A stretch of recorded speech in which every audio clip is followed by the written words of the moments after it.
and welcome back to episode 12. I have some news for you guys. It's the last episode of the season. We're going to take a little small 4-week break after this, and then we'll be back and nice and fresh with the season 4. We've already started lining up some guests for the next season, so this was my tester to make sure that I could actually figure out that we could do this. And so far so good. Thank you for your patience while we've been working on the audio issues. Very grateful for all your patience. And did you know about our jingle that plays before every single show? Did you know that in the letters on a piano, A, B, C, D, E, F, G, that our jingle sings out D, A, G, G, A? And it was recorded in studio and developed and devised by Jules and our dear friend Adam from Howard Audio in Bryanston many years ago, and we just absolutely love it. So if you were wondering about the jingle, it is faithful to the letters on the keyboard, and it spells out D-A-G-G-A, just in case you wanted that little bit of information. Yes, I we love had that. so much fun in the studio putting that together. Also, at the end of the show, you hear that like bong rip and the bubble, bubble, bubble and the cough. So that was me ripping the bong, and that's Charles' cough at the end. Yeah. We did 2 separate little recordings of that. We had the most fun. I think we spent about 3 days in studio putting together our jingle. And the DAGGA is like one of my favorite parts. So this week we're actually going to be talking about the unsung heroes of the cannabis industry. Our local unsung heroes mostly, unless you guys have got international ones. But I thought that following on from an episode of gratitude last week, that would be a really nice high to finish up on. Excuse the pun. No, don't excuse the pun. And especially seeing as today is the 5th of August and it's exactly 16 years since Jules and I were arrested. Wow. Yeah. Congratulations. Yeah. Some of that. Some of that. But I think our unsung hero is certainly our favourite pineapple bong that Dale's giving a good old toke to. What's the thing in the bong? So that is called a bong joint bong, and we got that from the expo. I know I'm picking this up. I'll put a little video here of what it looks like. And that is an adapter so that you can smoke a joint through a bong. And it's made from brass, so it's not going to break if you drop it on the ground. I know us stoners could be a little clumsy sometimes. Me, I'm the one. So what are we smoking in there today, sir? So we're smoking Bloonicorn today. Bloonicorn? What's my favorite? That is my favorite too. Tell us about the Bloonicorns. Bloonicorn's a lovely strain. I think everyone just said it's their favorite. Makes it very It's popular. my favorite because honestly, when I smoke weed, I want to get goofed. Like, I want to get proper high. It's normally at the end of the day. I don't like smoke throughout the day or anything. So at the end of the day, when I do smoke, I want to get proper high. And that Bloonicorn can remind you that weed is actually psychedelic. Yeah. Like, it can actually do some things to you. That's... I have a friend who had a profoundly spiritual experience on the Bloonicorn. What sort of flavor profiles? Sure, it's very earthy with Really? a lot of myrcene in it and a lot of beta caryophyllene. So it gives it that like super, I don't know how to name the flavor exactly, but it's a very sweet. almost smoke, like okay. a butter made from Yeah. nuts. If I could explain it like that. It's really... So butternuts. Nuts? No, Nut not butter. butter. Butternuts. No, No. not butter. Nuts. Butter. Yeah. But yeah, everyone loves it. It's a great flavor. It's always a good It body is smoke. delicious Yum. and super sticky. It's like super loaded and crispy and just a beautiful flower. Very All the way through. stacked buds. Good yield. Very nice, dense plant. Very nice to grow. Check, you don't even actually have to do the flip with the joints in the top. You can actually just smoke it like... This gravity bomb is When you dangerous. flip it, a lot of smoke comes out of here, so Yes. it doesn't have. Yeah, check. So I think the unsung hero of this beautiful Bloonicorn is actually our 20-year-old no-till beds here at the Jazz Farm, because that was where it was grown. with the beautiful African sun. I think that when it comes to cannabis, people are not always as discerning as they would like of how it is grown. Do you ever ask, if you go into your favorite establishment, your favorite club, do you ever ask whether this cannabis is organic or not? And I think that the soil is often the unsung hero of the cannabis plant, because it really is absolutely 100% vital to the flavors and the terpenes and the smokability and everything The of soil that grows the cannabis. plant. Yeah, That's lit. Without the Yeah. soil, you got nothing.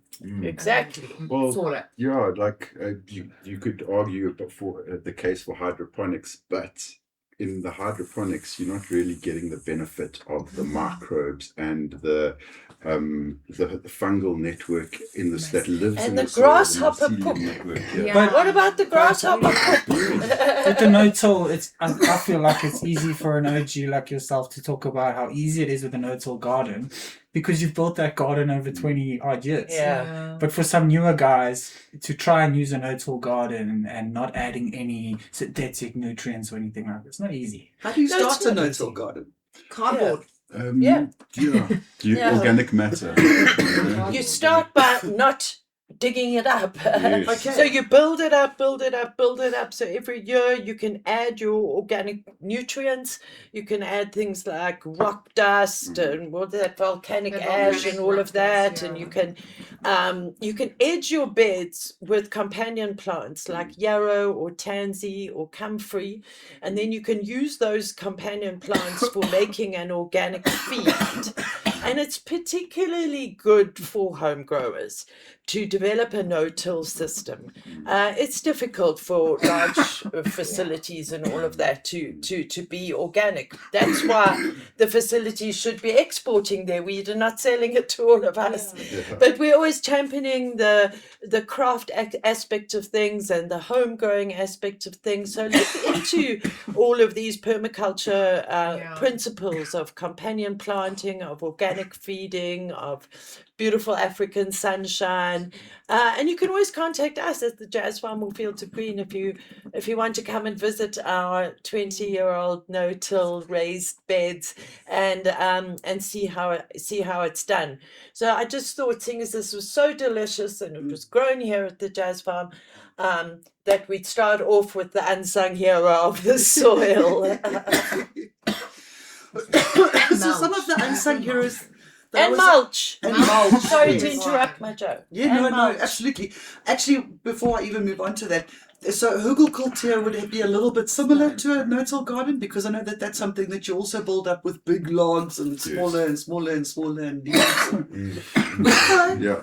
I got No-till that growing at essentially- home. I'm busy settling in and whatever. So, yeah. I think it's essentially like farmers would till the soil in between grows, but no-till, you leave the roots in the ground, and the roots become organic matter that the microbes feed on, and it becomes a very, very rich living soil. That makes perfect Yeah, sense. that's and there's intention behind that. That's why Jazz Farm Cannabis is so beautiful. And just growing some hydro, there's not much intention and planning behind that. So I definitely agree with that. Yeah.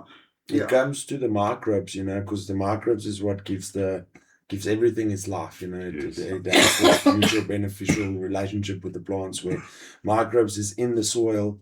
They need carbon dioxide to live. They can get that from various sources, the main primarily source being the plant taking carbon dioxide out of the air. Yes. And then they exchange that with the microbes in the soil for nutrients, So the plant tells the microbes, I need this, I'm picking nitrogen, I'm picking phosphor, and the microbe then says, I've got this for you, can you give me some carbon in exchange? Yes. And that's where the plants have the most beneficial, healthiest outcome in a normal soil setup, because there's a lot of microbes. Yeah. And you want to build that biology and ecology up to the best of your ability. And leaving the root zone in the ground helps a lot with keeping that carbon in the soil. And that's the main reason why I don't want to sell your beds, because you break down those microbes and you lose out on beneficial life. Wow. Wow. And I feel like I'm going to sneeze. They always say that the weed is good when you sneeze. We learned that in 2014 when we were judges for the High Times Cannabis Cup in Amsterdam, and we were there with quite a few sort of celebrities, and people were sneezing, and they were saying that's how you tell. But today isn't really about celebrities, is it, Manjo? No, today we want to talk about the people who don't get the spotlight. Lawyers, researchers, patients, growers, volunteers, like the people who just quietly plod on non-stop. I know a lot of our lawyers we talk about them often. We always talk about Paul Michael, we always talk about Ricky Stone, we always talk about Stefan. We hardly ever talk about Craig Harvey, who goes into, and Naveen Pillay in Cape Town. That they're both, and Chris Morgan in PE. And Chris Morgan, they go into the actual police stations when the Oaks have been arrested, and they slay all the dragons for us. They manage the police bail. Craig's got me out of the holding cell numerous times, and pretty quick too. No, he's amazing. Yeah. So do you know of any amazing cannabis lawyers? Give them a shout out. Like, we're not about breaking anybody's anonymity of anybody who wants to stay anonymous. Kind of, there's still a little bit of that vibe going on. I've seen, but like for lawyers and stuff, tell us who your favorite cannabis lawyer is if we haven't named them already. We've got researchers. One of our researchers, Paul Michael, we found him through his. He wrote an essay when he was at varsity, and Jeremy Acton actually gave us that essay. We always call it the pink paper because we only had pink paper in the printer for some bizarre reason. And I thought, we must really print this out and read it. So it's still there in the file somewhere on the pink paper. But I think there's a lot of researchers and academics who are working in the background.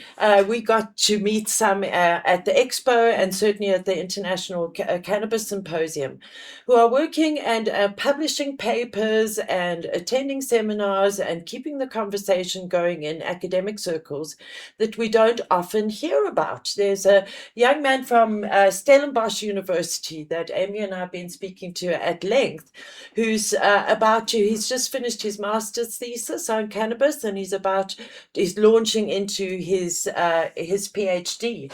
And it's all about arrests and victimization, and it certainly is more about prohibition and our passage into legal cannabis than about technical aspects about horticulture or anything like that. And it certainly has been so interesting speaking to this young man, and over the years there have been plenty of academics and researchers, and we must shout out to them because it's from not all corners. easy. I did excuse the paperwork, but I did do a little bit of research for this one.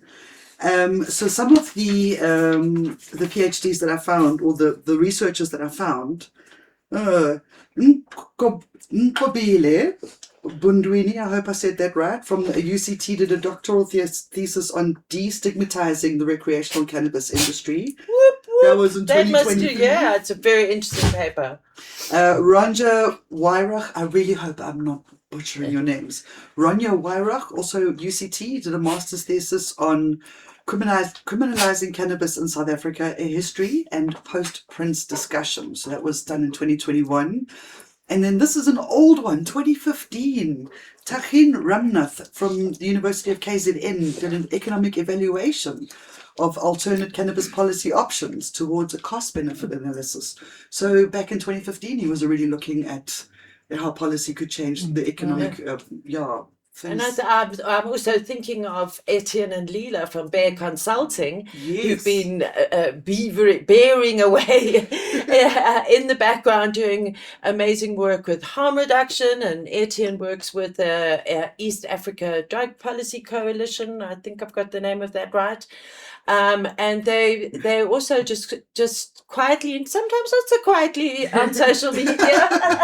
An activist remains an I'm activist. very grateful for their knowledge. And So grateful that for their passion too, Yeah. And then the next round of people that I think do deserve some acknowledgement is journalists, because we are often given this absolute bullshit prohibition stance reporting of cannabis, and I have found some amazing journalists who have gone the opposite way and gone with a good conscience instead. So obviously we're going to start off with, again, apologies for the reading, Brett Hilton Barber from Cannabis Africa.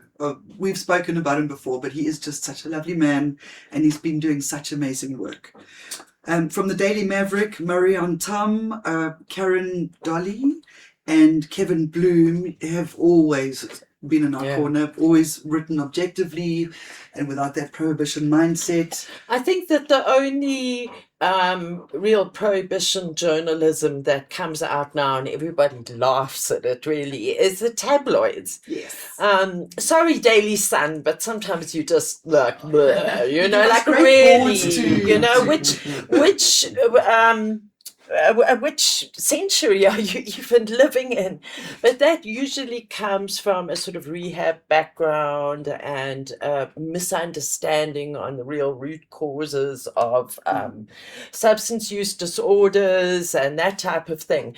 But I give a shout out to all of the publications across the board. It's been a long time since we've seen, or not on social media, on actual mainstream media. It's been a long time since we've seen a real prohibition centered article. Well, but the Daily Maverick, the Mail and Guardian, the Herald, the Witness in KZN, all of them, they've just been great over the years. And then some more sort of freelance journalists. We've got Lee Heimers, who is just absolutely incredibly clever.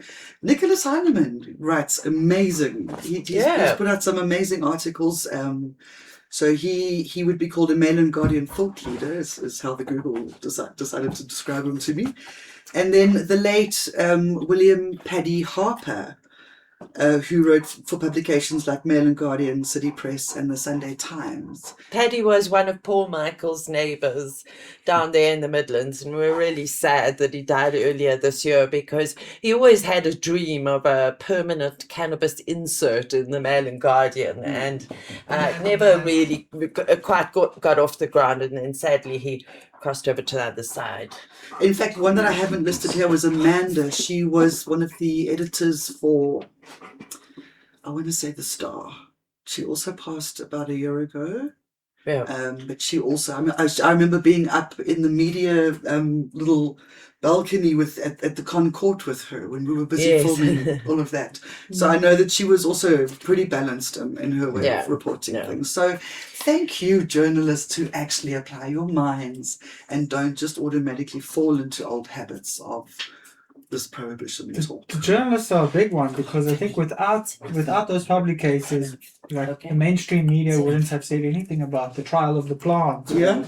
Any of that happening. Well, yeah, exactly. I think they have the control over the air around it. You know, like the way we view things. They have the control of how we view things. Next on my list, I want to Unsung Heroes is growers. I'm not naming growers because I know that that's an anonymous anonymity vibe. But I do just want to say that you guys, you're not just growers, you're activists, you're educators, and you are the pioneers responsible for preserving local land races and professional education. So thank you for that, because we have all learned so much from so many of our OG growers. Shout out to the growers. Yeah. Shout out. Patience, Gert Bader, we love him. Yeah. We love him dearly, and he's still fighting the good fight. But he's one of those that has been pushing from a patient side of things. There was an unnamed lady called, anonymously known as Suzanne, who was using oil, and it was, I think, in 2019 for her son with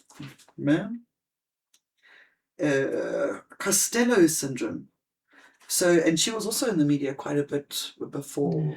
I think back to the early days of when we all didn't really know what cannabis oil was, and Rick Simpson came on the scene in the early days of the internet. Do you remember that, Dino? Absolutely. And so everybody's, not everybody, but I know that Jules and some friends experimented with the old rice cooker thing with the alcohol from Discam, and our sort of patient zero was a woman called Lindsay Martin, and she met Jules at a presentation in Cape Town, and she asked him, "Will you make some cannabis oil for me? Look at this Rick Simpson thing." Jules said, "Well, I don't really know how to." "Well, I don't know, and I mean, you're seriously ill," and she wouldn't take no for an answer. Yeah, until Jules and friends got together, put their heads together, made her some oil, and well, I'm not sure. She completely said that we kept her alive for about another 2 or 3 years, I think it was, and then Lindsay died. But she was such a pioneer, and we think of Mario Ambrosini and Robin Stransham Ford and all of those patients out there. Sue Rosen, I wonder, she's down in the garden route now. She had multiple sclerosis, and she was denied a Section 21 permit to use cannabis for her. I remember that because we filled in all the forms. We had a doctor on board. We went to SAPRA, and she was denied. Those days was full prohibition. And then who would have thought that the Section 21 was totally co-opted by all these people. And we have all these dispensaries all over the place. So we certainly do remember those early pioneers of patients. It's it's brave. great. And brave people, because imagine being sick and brave at the same time like that. And I think those people in the support industries, who've always said, well, if you want to make money, get into the support industries. Those providers who really stuck their necks out over the years to support our cannabis cultivators, our cannabis business leaders, our cannabis consumers, all of that, and weren't scared to put their necks out, that they were also supporting industries for cannabis under prohibition. I mean, let's not forget about our smugglers, right? And what about the smugglers? Those guys are getting Completely forgot about that. Yeah. Jeez. Got to shout out the trimmers too. Got to shout out the trimmers, because without them, we'd have to do it ourselves. Exactly. No. Okay, so last couple of things on my list, and then we can just randomly go for it. Okay, some of the OG content creators. I'm thinking Marijuana SA, DQ Central, Zorbarbie, and I would very much from the bottom of my heart love to give a big shout out to Buzz and Dan and Nelio and Rion, our OG Hotbox crew. There's Mary Jarvis, they're wearing the beanie. We were so sad when Mary Jarvis decided to shut up shop. We've had such fun on shoots and interviews and stuff with them. So much fun. We've still got your merch. I still wear the shirt often. Yeah. And then the last thing I wanted to do was just these three ladies that I wanted to chat about. So, and these are historical advocates that the younger generation might not be aware of. So the first one we've got, they're all South African, by the way, and Happy Women's Month because they're all women, is Dr. Frances Ames. She was a neurologist and psychiatrist at the University of Cape Town, and she was one of the original medical champions for patient rights for cannabis. She considered cannabis prohibition an impediment to good medicine, and before she passed away in 2002, she requested that her ashes be scattered with cannabis seeds. So that's Dr. Frances Ames. Dr. Frances Ames. She worked very closely for a short while in the late 90s with the other lady, Dr. I'm actually not sure about Helen Suzman. So she was one of the earliest and most prominent political figures in South Africa, openly campaign for decriminalization of cannabis. She saw prohibition as based on irrational prejudice and considered it an obstacle to good governance. She fought the legal scheduling of cannabis as a prohibited and dangerous drug, as citing disproportionate racial impact for Black South Africans. And then the last one I wanted to mention is advocate Jenny Wild, who in 1999 was arrested and criminally charged in KZN after police found a singular cannabis plant in her garden, which she was growing to treat her own ailment at the time. So her arrest also helped shift the narrative of cannabis in South Africa away from criminal pathology towards socioeconomic human rights. So thank you, ladies. Thank you, ladies. And that's my list. Who do you guys feel are unsung heroes I think for me, Sister V came to Yeah, I was mind just thinking about immediately. Sister V right now too. She was very much practicing cannabis for the longest time, Yeah. and even though she got backlash and a lot of just things happened to her, like her studies were like Yeah. stolen She was from her, her arrested work so was many taken. times. She should have been a doctor, and she never got a doctor's degree. And all these things, and still practicing cannabis, still believing in it, and writing us this really beautiful book. Yes. And always with a beautiful smile on her face, hey? I never Yeah. saw her grumpy one time. Yeah, no, she was Just- a gem. Yeah. So we lost Sharon Price recently. Yes. Guys, what was Bongalong? Yo. Like, things went the way they went, but like, what an OG and Shout out lot to of- No, Smoky Joe. Joe. Smoky Smoky Joe Joe. was Oh, that OG. was- Smoky Joe House. Let's see what comments we get. He certainly kept yeah. us entertained for a little Yes. bit, but I Yes. hope he's doing well, and I hope that he's happy. And No, you was like, Bongalong as a brand was like, Yeah, I still know people who. Charles, Charles still loves his bongalong. and they work quite a bit these days. We've like, got one right yeah. there, Yeah. custom made for the Daka couple. There, Yes. Yeah. But I think that, we can come up with so many Really, unsung yeah. heroes, and that really is the story of our cannabis community and of our cannabis culture. It just so happens that in doing what we do at Fields of Green for All, we get lots of questions from journalists and questions from academics, and then having all of these conversations all over the place. People are becoming more and more interested in cannabis culture. And I think we all getting quite nervous about losing our cannabis culture, about losing this sense of identity that came from all sticking together under prohibition. And I think the ultimate unsung heroes is those people that we don't know were operating under prohibition with an ethical approach and with trying to do the best they could under the circumstances. I think there were lots of people like that. I love the fact that Dale said, what about the smugglers? What about those Swazi oaks that I'm sure still today come over the mountains with their backpacks? And the Daka donkeys that came over from Lesotho over the Drakensberg, and the Bergville I was gonna say the 17, and we don't even know whether there's still people in jail for cannabis. We've tried to find out, but if they are out there, we're just sending love in our hearts, and we hope that that you're not sitting there in jail for I cannabis think in they South definitely Africa. are. Yeah, we People can't get find. lost in the system. Totally lost in our overcrowded prisons. So I think that's a great way to end I remember. our final episode. Sorry, Dale just interrupted me. It's fine.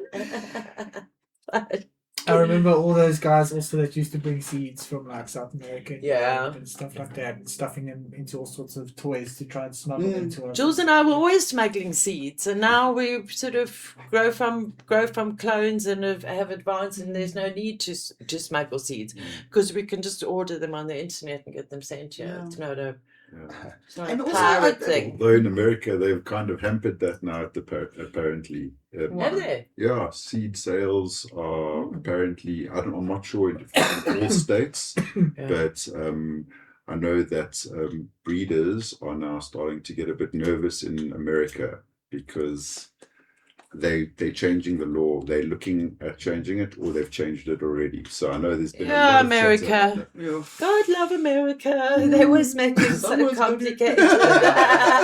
They really do. But let's hang on to our cannabis culture at all costs, and spare a thought for the unsung heroes. Yeah, spare a thought for the unsung heroes. Those oaks who used to just, man, I'm carrying it on a little bit extra, but I'm also suddenly remembering, like, the guys who were standing at the robots with the matchboxes, risking it as the Yeah. cops drove past them Yeah, 1,000 times Sakmana. today. Yeah. Always have been able to get data from them. Yeah. Who's your favorite unsung hero? Tell us all about them in the comments on the whatevers. Guys, thank you for a good season. Thank you for watching. Please like one up for Jules and for Brad and for everybody else who's passed on. Yeah. And Sister V and everyone else too. Yeah. Stay safe and choose happy. Know your rights.